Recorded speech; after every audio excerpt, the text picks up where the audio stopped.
When my sister and I were in first and second and third grade, in the summertime, my mother would take us every week on Saturdays to the Nashville Public Library, and it turned out that Lynn Folk was the Lollipop Princess, the children's storyteller.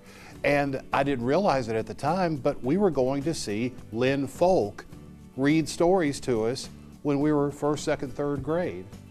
And now she's being inducted into the Tennessee Radio Hall of Fame. Came on the air in 1962, is that right? Yes. And I was on the air the first day, and we only broadcast 3 hours a day. And that particular day, I broadcast a little story for children. As a disc jockey playing records every day, there was a lot of burnout to listening to music. So my escape would be to listen to public radio, where I heard on WPLN Lynn Folk and Tennessee Kaleidoscope and all of the interviews that she did throughout the broadcast day on WPLN. The Jordanaires are well known to radio and record listeners, familiar to TV and film audiences also. Little did I know that here, years later, we would be inducting her into the Tennessee Radio Hall of Fame.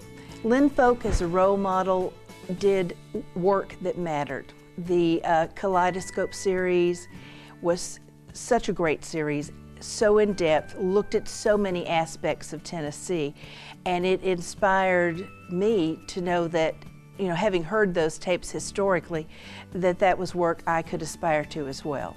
The ironic thing about Lynn Folk is that she had like 4 careers. She trained Navy pilots in the military. She was a children's storyteller at the Nashville Library.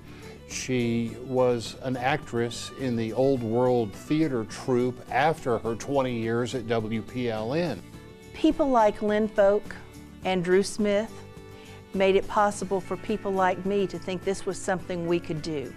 They laid the groundwork and the foundation for women to get more involved in radio in Tennessee, and when I came along, the legend of what they had already done helped me think that I could be successful too.